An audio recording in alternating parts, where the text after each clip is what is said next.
Hello，大家好啊！阿博啊，好耐冇同大家搞呢個直播啦，係啦。咁今日適逢咧，阿波叔搞呢個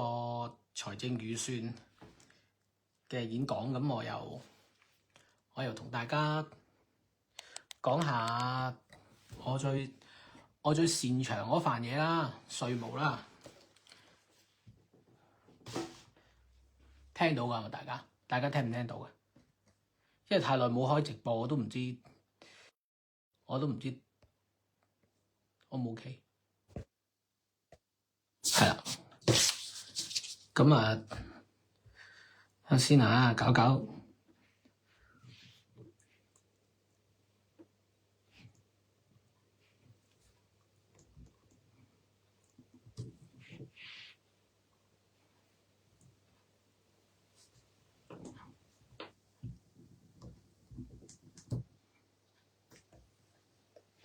係咪應該有聲？有冇聲？應該有聲啊，有聲 OK 得嗱。咁簡單啲講啦。好，其實稅務方面咧，佢今年又係有啲對市民嘅支援嘅，係啦。咁粗略講下佢嗰份嘢先啦。咁佢當然就話2025年又呢份嘢成130頁，130頁，啱啱編咗出，即係今朝先編出嚟，啱啱睇嘅嚇。佢又講阿波叔就話2025年經濟有改善啦。我唔喺香港，我又真係唔係太清楚嚇。可能真係有改善嘅各樣嘢，即係可能大家收入會唔會好咗啊？各樣嘢都唔知啦嚇。咁就先講翻我稅務方面先啦，係啦。咁咧佢會有啲咩益到我哋呢個市民咧？就係26-27年度係啦，26-27年度頭兩季住宅同埋非住宅嘅物業都會有減免，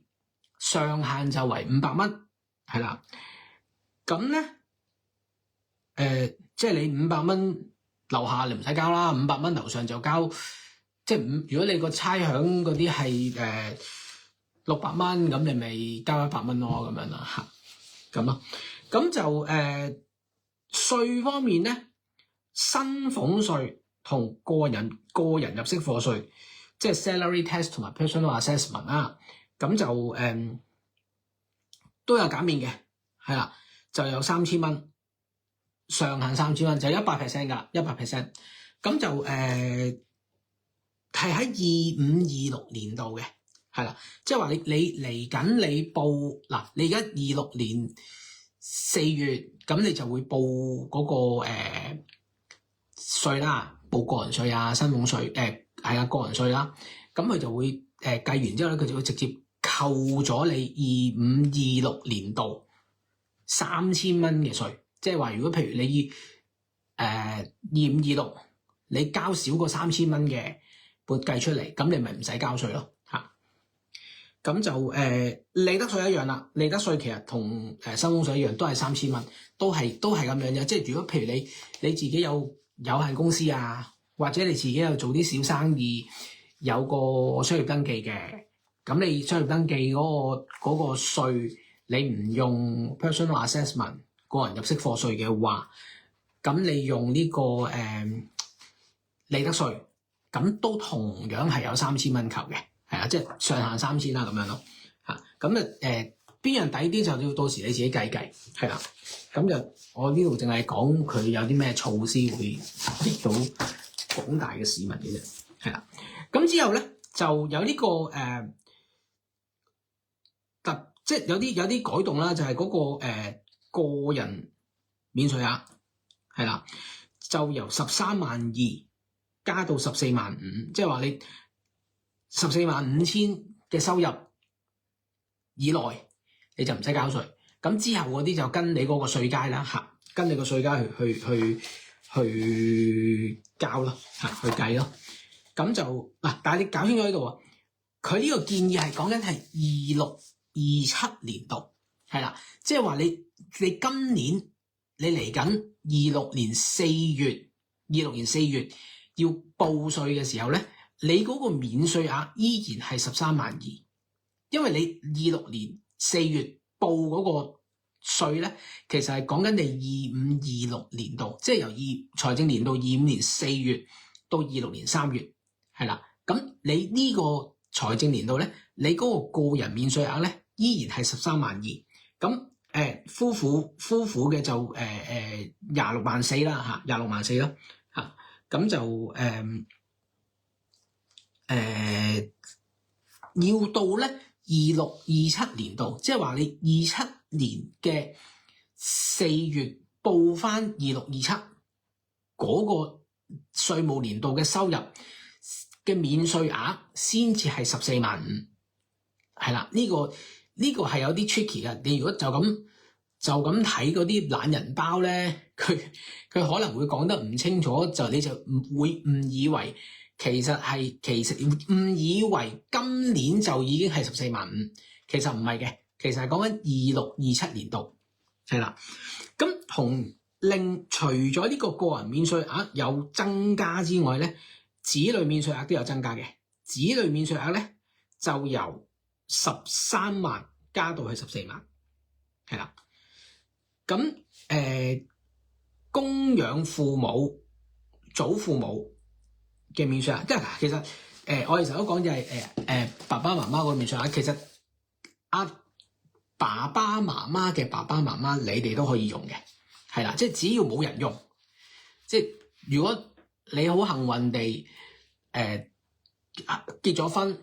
，4大長老齊，4大長老嘅4大長老又齊，即係你嘅阿公阿婆、阿爺阿嫲都健在嘅，咁你就可以享有非常之多嘅免稅額㗎，係啦。咁佢嘅免稅額係幾多咧？佢一個免稅額就係咧，供養父母嘅免稅額咧就由5萬增加到5.5萬。咁同住就會多啲啦，係同住會多啲嘅嚇。咁exactly 我唔係好記得佢同住幾多，唔知係咪1倍啊？如果我冇記錯，好似係1倍嚇。呢個我要 double check 下先至。先好似幫我睇睇先啊。係啦，如果同住係多1倍嘅，即係話如果你同住係你嘅父母係超過60歲嘅，唔同住會由5萬到增加到5.5萬。如果同住咧就 double 啦，即係應該由10萬去到11萬嚇。但係呢個係講緊26、27啊，26、27。咁正常你到時報稅咧，佢應該係計，因為你報稅佢會計你嘅預繳稅噶嘛。佢理論上佢個預繳稅咧就會自動同你 adjust 噶啦。即係譬如簡單啲講就係話，譬如你今年26年4月報呢個稅嘅時候，咁你有報到呢個供養父母啊、供養祖父母免稅額，本身你25、26其實係10萬噶嘛，5萬啦，當你唔同住啦，但5萬啦。咁理論上佢喺計你預繳稅嘅時候咧，佢應該會自動將呢個免稅額由5萬轉做5.5萬，係啦。咁你哋到時收稅單睇稅單嘅時候咧，你就要睇一睇佢有冇同你 upgrade 咗呢個免稅額啦。如果冇咧，你就要通知翻稅局。咁因為通常咧，其實交稅咧通常都係交預繳稅多噶啦，因為其實你上年如果你每年 keep 住要交稅嘅，你今年都已經預交咗出年嗰個稅噶啦，即係你24、25其實你已經交咗25、26嗰個稅噶啦。不過問題除非你忽然間嗰個人工係3級跳咁樣嘅啫，如果唔係嘅話咧，其實理論上你24、25已經預繳咗25、26個稅噶啦。咁你25、26報完稅要交嘅稅咧，通常大部分都係講緊26、27嘅預繳稅，係啦。咁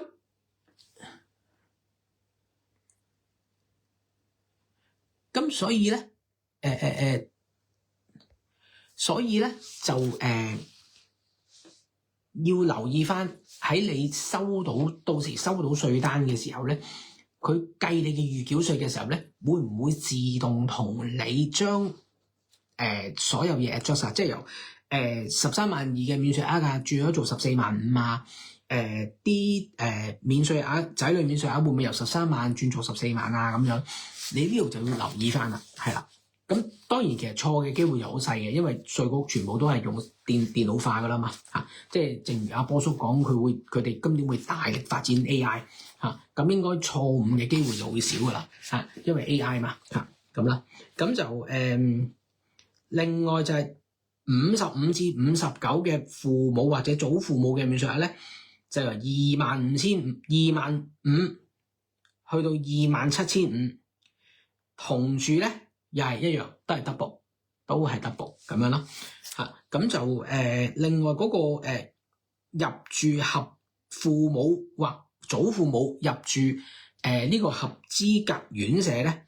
嘅開支上限咧，就由10萬增加到11萬，係啦。咁就其實都 OK 嘅，因為都樣樣嘢都加，咁佢相應地都加翻呢啲嘢咧，其實都係收貨噶啦，其實係啊咁咯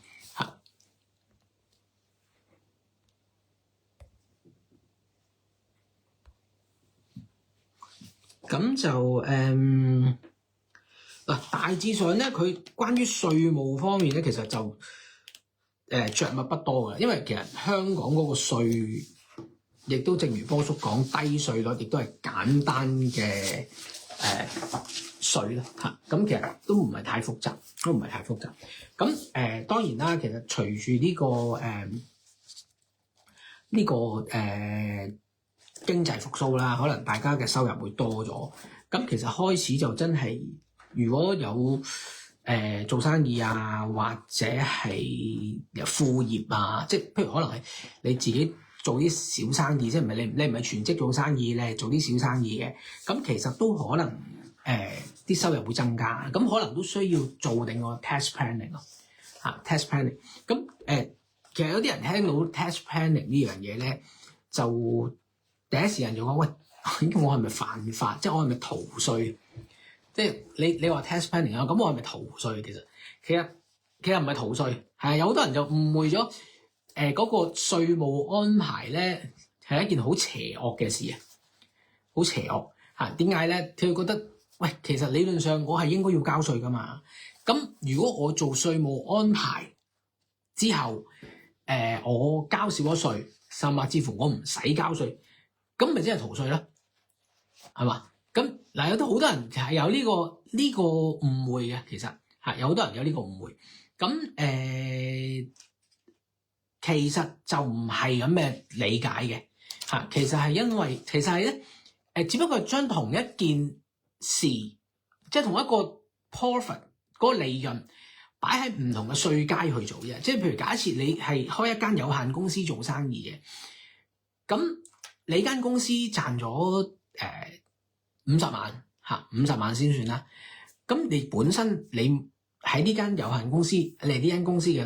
老細，但係你冇出糧嘅，咁即係話你冇出糧嘅情況之下，你其實係咪有13萬2，甚至乎係14萬5嘅免稅額咧？如果同時間你太太係冇做嘢，或者你配偶啦，唔好話太太，可能而家可能都有啲做老公嘅都會係全職主夫都唔定嘅咁如果你配偶都冇做嘢，咁其實你哋兩個變相加埋咪有兩個嘅13萬2或者14萬5嘅免稅額啦，係咪？咁當你個公司你經營嘅有限公司係賺錢賺50萬賺50萬，咁你呢50萬咧就直接係要交8.25噶啦，8.25嘅稅咁但係如果你將呢50萬出糧俾自己我當出30萬啦即係可能係啦，即係加埋出30萬咁樣啦。咁其實因為你薪俸稅嘅稅階開頭嘅其實即係2% 啊、5%、7% 點啊？如果冇記錯，係好少嘅啫，好少嘅啫嚇。咁係咪喺同一樣有利潤嘅情況？即係只不過將個利潤出咗糧俾自己啫嘛。反正你都會收到，你有個利潤嘅時候，你都會派俾自己㗎啦，你都會俾自己用啊。你冇出糧，你食乜嘢啊？咁你都要有錢生活㗎嘛。咁你咪當出糧，即係唔係當出糧，係真係出糧俾自己啊！你咪出糧俾自己，咁你咪將嗰個利潤擺落自己嗰個tax 嘅 pool 度咯。咁你個 tax pool 個利率係低啲㗎嘛？即係話同樣50萬賺50萬，擺落公司用利得稅去交，同擺落去自己用薪俸稅去交，個分別就喺呢度啦。係啦，你其實你冇犯法。因為你出糧供晒 MPF 其實係一個好正常嘅活動嚟嘅，因為你作為 director 你都同公司做嘢，咁其實你係應該要有報酬噶嘛嚇。咁當然報酬多少就係你自己決定。咁樣嘅情況之下，你有呢個調撥嘅時候，其實係合法嘅嚇。唔好覺得呢個調撥係一個非法嘅活動嚟嘅，唔係非法活動。你每個月出翻3萬蚊糧，供晒 MPF， 其實等於你打工一樣啫嘛。只不過其實嗱，有好多人誤會咗一樣嘢，佢哋會誤會就係話股東同董事係同一樣嘢嚟嘅，係啊，好多人都係誤會咗嘅。只不過其實喺香港好特殊嘅情況，因為香港好多中小企，佔咗90幾個 percent 係中小企嘅，佢哋大部分都係股東就係董事，咁所以就係一個錯覺就係話，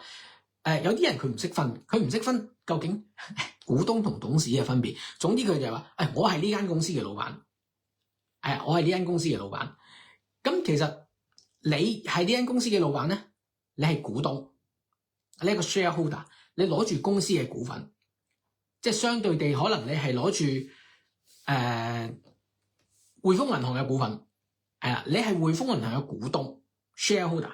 但係你唔係匯豐銀行嘅 director 係董事係一個受薪嘅董事，當然都有非受薪董事啊，都係董事，但係都唔係代表佢擁有間公司嘅，佢只係有一個管理公司嘅權限嘅啫。咁亦都係話。你作為董事，你係可以受薪去幫公司做嘢。咁同樣情況之下，咁我可以同時兼任股東、董事噶嘛，兩樣嘢都得噶嘛，係咪？咁我用董事嘅身份去幫公司做嘢嘅時候，我咪要出糧咯。咁我出糧，我供 MPF， 我做足晒所有合法嘅嘢嘅時候，呢樣嘢其實係合法嘅，係啦，即係唔好講到所謂嘅tax planning 係洪水猛獸，係啦，係唔係洪水猛獸嚟嘅？其實係用一個稅務知識去將件事我會稱之為優化，或者將佢更為有效率啫，係啦。所以大家唔需要聽到所謂 tax planning 就覺得自己犯緊法，其實冇犯法嘅，係啊，大家要搞清楚係冇犯法嘅呢樣嘢。係啦，咁樣咯，咁就講到呢度，其實都冇乜特別嘢講噶啦，因為佢個財政預算稅務方面都係咁上下嘅。另外唯一就有啲嘢講嘅係嗰個不分啊，唔知大家有冇聽過嚇？不分就係嗰個嗱，佢個全名又好長嘅，就叫做發展品牌升級轉型及拓展內銷市場的專項基金，就我哋簡稱係不分 BUD， 係啊 BUD 專項基金，佢就一路都係一路都有呢樣嘢申請嘅。其實攞嚟做乜嘢咧？其實就係政府贊助你嗰個公司，你嗰個企業去發展你個品牌啊、宣傳啊、申請展覽啊、整網站啊，或者係啦，或者整網站、網頁、推廣你嘅生意，佢會有個資助嘅。咁而家佢有個係我唔知係咪新嘅啦，因為我其實呢個都冇乜特別 follow，我之前有 follow 過嘅，但係冇長期 follow 啦嚇。咁而家我就見到係有個申請2啦嚇，咁個資助上限就每宗就15萬，係啦。咁如果有做緊中小企嘅朋友，係有經營緊中小企嘅朋友，其實可以睇一睇呢個不分，都對你嘅生意有啲幫助嘅，因為佢有50% 資助嘅上限，係啦，即係你譬如你做展覽，可能你本身20萬嘅成本，咁政府就會資助你10萬咁咯嚇，咁就詳情就如果想了解詳情就可以揾我傾，係啊，我 PM 我傾啦嚇，咁我呢度唔特別再詳細講呢樣嘢啦，係啦，咁大致上今日要分享嘅就去到呢度啦嚇，咁其實財政司今年呢份財政預算其實係 OK 嘅，係啊，雖然講真，佢口中話經濟勢頭好咗，經濟活動活躍咗咁其實講真啦，即係大家都有眼見啦嚇，始終都唔係話十分同全盛時期都仲係有一個距離嘅嚇，同全盛時期都有距離嘅嚇，所以我見啲區議員，即係啲議員、立法會議員啊話唔派消費券啊咁嗰啲，其實我又覺得無可厚非，即係唔派其實係正常嚇，因為你其實你派咗都冇乜用，即係你係有錢使嘅人，你就會使錢；你係冇錢使嘅，你派個消費券俾佢，佢都係用咗個消費券去嘅啫，其實都唔會話點樣帶動到經濟，真係糖水滾糖魚。其實即係主要都係睇下點樣可以搞翻好個經濟嘅啫，係啦咁樣咯。咁今日分享就係咁多，係啦。咁睇下如果大家反應好嘅，可能我搞個稅務講座教下大家點樣做個稅務配置咯嚇，咁樣咯嚇。咁今日係咁多先 ，thank you，多謝收睇，拜拜。